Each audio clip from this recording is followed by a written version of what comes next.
to agree that there's ignorance among us, between us. We have not studied enough. We don't know our scriptures and our faiths and our history. And sadly, tragically, we don't know each other. How can you love your neighbor if you don't know your neighbor? If there's no relationship and no possibility? So then we have questions of diagnosis and treatment. What is this sickness really? Of the soul? Well, we could bring in more scientists. Many say that actually violence is like an epidemic. It behaves like a virus and can spread. So how does one interrupt it? How are we on the front line to be antibodies against violence, religious or otherwise? So what phase is the cancer we're looking at? What type or combination of cancers and sickness are we diagnosing? Do we have the diagnosis right? What we do see is actually religious violence, quote unquote. Many will debate whether there is such a thing. Violence that's related to religion or done in the name of religion is growing as a social hostility faster than other types of violence. It's this intercommunal or intracommunal hostility and hatred that is growing fastest and is manifesting faster in the Middle East and North Africa, although it is showing up all over the world. So what do we do? What's our change in thought or change in behavior? I often ask, now that I'm a policymaker and I've been working in the Obama administration for 3 years now, what is the platform to make change in policy happen? And not just a negative strategy that we all dislike violence and hatred and killing, but what's an affirmative strategy?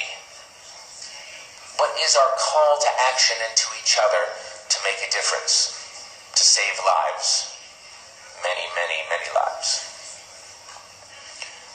So we have much experience in the past, and I would say that there are 3 levels that are emerging in what would be a call to action, a call for a global covenant.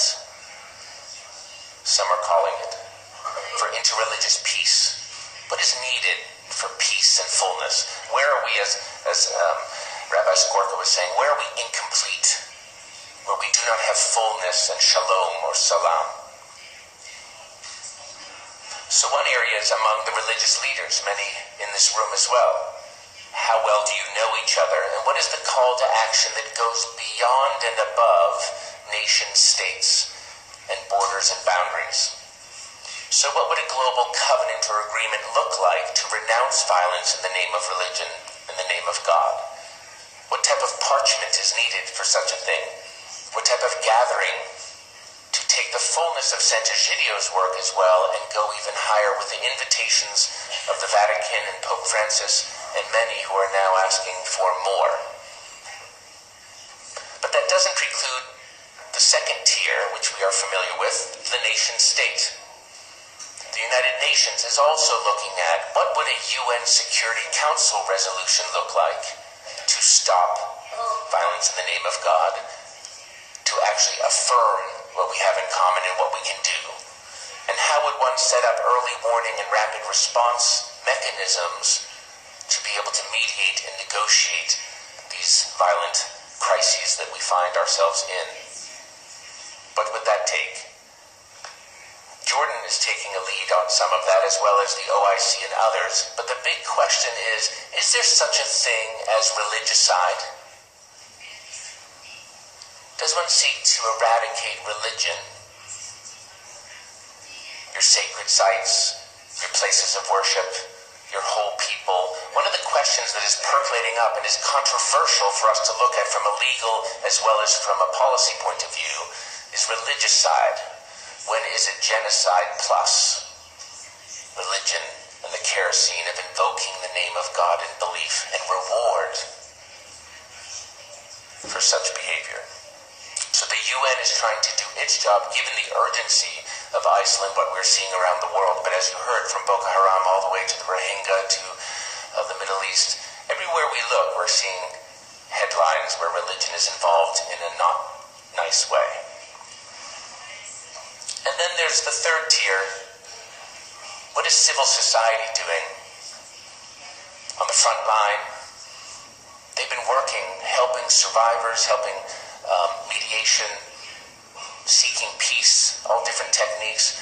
But there has been no ingathering or body of knowledge looking at the best practice, the cumulative wisdom and knowledge and understanding of how one prevents mass violence and atrocity and promotes peace and resilience, and how, in fact, religion can play a productive and constructive role in this. So 3 tiers. It's not that one will work on its own. We can pray for peace, necessary but not sufficient. We can study for peace and dialogue for peace, necessary but not sufficient. Even in 1893 with the World Parliament of Religions and the ingathering that this was going to be a new day, we're now at a repeated call for something like a UN or beyond UN body of religions that we study and work on this. This isn't quite a new idea, so the question is, what would be different this time? And so I would pose that we must look at all of our roles in each of the categories simultaneously. We pray, we eat together, we get to know each other, we dialogue, but also move to places of emergency mediation as well as negotiation, and then calling each layer, civil society, people on the front lines intercommunally, the UN and our states, the governments, to protect human rights, as well as belief, the right and the freedom to believe, as well as practice. And then lastly, we as religious leaders, many of us wear more than one hat at the same time. So the challenge is, what are we doing next? What shall we do? And I would just close by saying, I think it will take an extraordinary daring and courage. That's what we're seeing. Things are moving quite quickly in the world in this viral spread of mass violence. What does one do to head off Ebola with machetes and guns? How does one stop the virus? This requires courage and action on each and every one of our parts. So as we go in the next couple of days in discussion, it will be lovely to have pragmatics and practical policy platforms and action add to our discussion of a very deep and ancient topic.